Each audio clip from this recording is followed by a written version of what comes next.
ታዋቂው አትሌት ገለቴ ቡርቃ ኢትዮጵያውያንን አስለቅሳለች። እንባዋ የደስታ ሳይሆን የሐዘን ነው። እንባዋ የተስፋ መቁረጥ ነው። እንደ ሌላው ጊዜ በውድድር ድል አድርጋ የምታለቅሰው ለቅሶ አይደለም። ንብረቷን ተስፋዋን አታ ስቅስቅ ብላ ያለቀሰችው እንባ ነው። ይህ ጉዳይ በርካታ ኢትዮጵያውያን እየተነጋገሩበት ነው። ለ20 ዓመታት የለፋውበትን ንብረት ላቤን ተስፋዬን ባለቤቴ ይዞብኝ ጠፋ፣ አሁን ጎዳና ልወጣ ነው፣ የኢትዮጵያ ሕዝብ የኢትዮጵያ መንግስት ይፍረደኝ በማለት በገመዳሾ ላይ እያነባች ተናግራለች። ለመሆኑ ባለቤቷ ማን ነው? ምንስ አደረጋት? ምን ተፈጠረ? በአትሌት ገለቴ ቡርቃ ላይ ታዋቂ አትሌቶችና መንግስት ይህን ጉዳይ ከሰሙ በኋላ ምን አሉ? ይህንን ሐሳብን እነግራችኋለን። ይህንን ዩቲዩብ ሰብስክራይብ በማድረግ ቤተሰብ እንድትሆኑ ከወዲሁ እንጋብዛለን። ኦዳንዲርሌ ባይና እንጀደን ኦዋችሌ ጅራዱና እንጀደን akka dhagaaniin akka deebinaa kennaniif ergaa isaaniif qaba ሚኒስቴርች ሙሜ ቢያቲፍ አትሌት ገለቴ ቡርቃ በዓለም የአትሌቲክስ ውድድር መድረኮች ኢትዮጵያን ካስጠሩ ድንቅና በርቅዬ አትሌቶች መካከል አንዷ ነች። በዓለም የአትሌቲክስ መንደር የኢትዮጵያን ሰንደቅ ዓላማ ከፍ አድርጋ ያኮራችን ድንቅ አትሌት ነች። በርካቶች የአትሌት ገለቴ ቡርቃ ብቃት የግራ አጣጣሏና ጀግንነቷን ያደንቁላታል። ከአጭር ርቀት፣ መካከለኛና በረጅም ርቀት በተለያዩ ታላላቅ የውድድር መድረኮች ለኢትዮጵያ የተለያዩ ሜዳሊያዎችን አስገኝታለች። ባደረገቻቸው ውድድሮች ከ8 በላይ ሜዳሊያዎችን ለኢትዮጵያ አስገኝታለች። ከዛ ባለፈ በዓለም ላይ በተለያዩ ሀገሮች በሚደረጉ ውድድሮች ላይ በግል ተሳትፋ ጀግንነቷን አሳይታለች። ኢትዮጵያን የምትወድ ጠንካራ ተስፋ ያላትና የፍቅር ምሳሌ ነች በማለት ይገልጿታል። አትሌት ገለቴ ቡርቃን የአትሌቲክሱ ዘርፍ ባለሙያዎች ብዙ ያልተወራላት ብቃት ያላት ለሌሎች አትሌቶች ምሳሌ የምትሆን ጀግና ነች በማለት ይገልጿታል። ታዲያ ትላንት ለምን አለቀሰች? ለምን ተስፋ ቆረጠች? አትሌት ገለቴ ቡርቃ ከባለቤቷ ጋር የተዋወቀችው እሱ የታክሲ ሹፌር ነበር። በተለያዩ ቦታ ስንቀሳቀስ ያደርሰኛል፣ ይመልሰኛል በማለት በገመዳሾ ላይ ቀርባ ተናግራለች።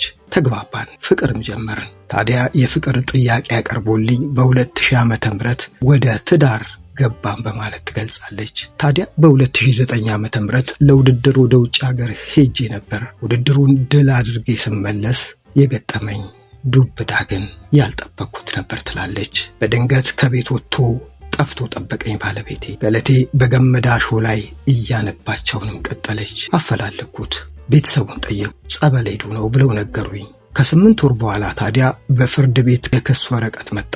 ፍርድ ቤት ክሱ ትዳራችን እንዲፈርስ የሚል ነው። እንዴት ትዳር ይፈርሳል? ትዳር እኮ ክቡር ነው። በዛ ላይ ትዳራችን የተመሰረተው በሃይማኖት ነው ብዬ ተከራከርኩ።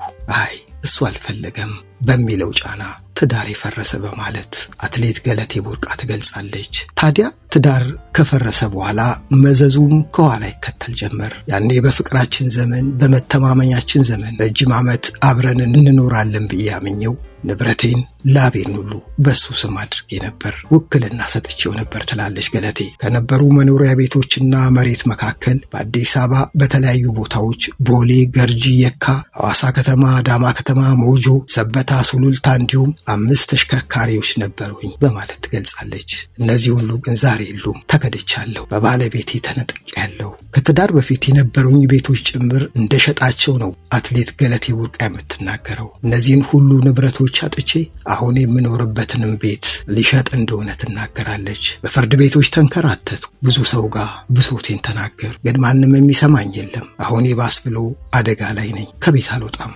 ልምምድ ትቻለሁ። ልምምዴን ካቆምኩና በፍርሃት ውስጥ ቤት ውስጥ መዋል ከጀመርኩ 1 ዓመት ሆኖኛል። አሁን ለንብረት ሳይሆን ለነፍሴም እየፈራው ነው፣ ዛቻ ይደርስብኛል። ስለዚህ የኢትዮጵያ ሕዝብ የኢትዮጵያ መንግስት ያድምጠኝ በማለት ያቺ በርካቶችን በደስታ ያስነባችው አትሌት ገለቴ ቡርቃ በሐዘን ውስጥ ሆና ብዙዎችን አስለቅሳለች። ላቧን ተስፋዋን ነጥቋታል። የሄደችባቸው ቦታዎች አቤቱታዎቿ ጭምር ምላሽ አጥተዋል። አሁን ጠቅላይ ሚኒስትሩ ጋር ብቻ ነው የቀረኝ፣ ጎዳና ከመውጣቴ በፊት እባካችሁ አድምጡኝ፣ ተስፋና መከታ ሁኑኝ በማለት ትናገራለች። አትሌት ገለቴ ቡርቃ በኢትዮጵያ የአትሌቲክስ ውድድር ውስጥ የምትታወቅ ነች። በተለይም ደግሞ አትሌት ቀነኒሳ በቀለ በአንድ ውድድር ላይ ሩጫው ሳይሳካላት ሲቀር የገለጸበት አባባል አትሌቷ የምትታወቅበት ነው። ገለቴ አይዞሽ ገለቴ አይዞሽ የሚለው የአትሌት ቀነኒሳ በቀለ ገለጻ አትሌት ገለቴ ቡርቃን ሁላችንም እንድናስታውሳት ያደርጋል። በተለያዩ የአትሌቲክስ ውድድሮች ላይ ሻምፒዮን ነች፣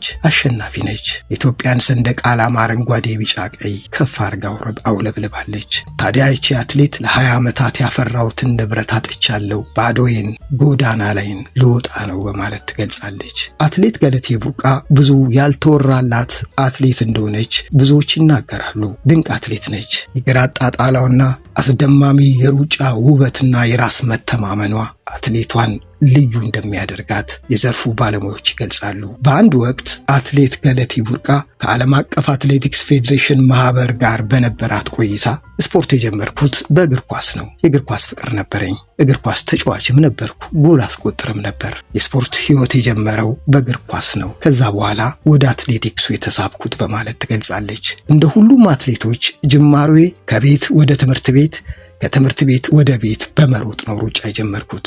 ታዲያ ለኔ ምሳሌዋ ለኔ ሞዴሏ በለቅለቋ ታዋቂዋ አትሌት ደራርቱ ቱሉ ነች በማለት ትገልጻለች። በአርሲ ዞን ኮፈሌ ወረዳ ያደገችው አትሌት ገለቴ ቡርቃ በአሰላ አረንጓዴ ስቴዲየም ከፕሮጀክት ጀምሮ ብዙ ጠውረዶችን አልፋለች። ለምሳሌ እኔም ኢንተርቪው አድርጊያት ነበር ያኔ አማተር ጋዜጠኛ እያለሁ። ብዙ ድካም፣ ብዙ መራብ፣ ብዙ የስፖርት ትጥቅ መጉደል፣ እንደዚህን ሁላ አልፋ በትጋት እዚህ የደረሰች አትሌት ነች። በነገራችን ላይ የቀድሞዎቹ አትሌቶች እዚህ የደረሱት ዋጋ ከፍለው ነው፣ ተርበው ነው፣ ተጠምተው ነው፣ ፍላጎታቸውን ገድበው ነው። በሌሊት እየተነሱ ተራራ ለተራራ ጫካ ለጫካ ሮጠው ነው እዚህ የደረሱት። ይህም ሀብት የፈራው በትጋትና በልፋት ነው። ታዲያ አሁን በርካቶች እንደሚሉት የለፋችበትን ንብረት ማጣቷን ብዙዎችን የሚያሳዝነውም ለዚህ ነው። ለምን ቤት ተደበቀች አትሌት ገለቴ ቡርቃ?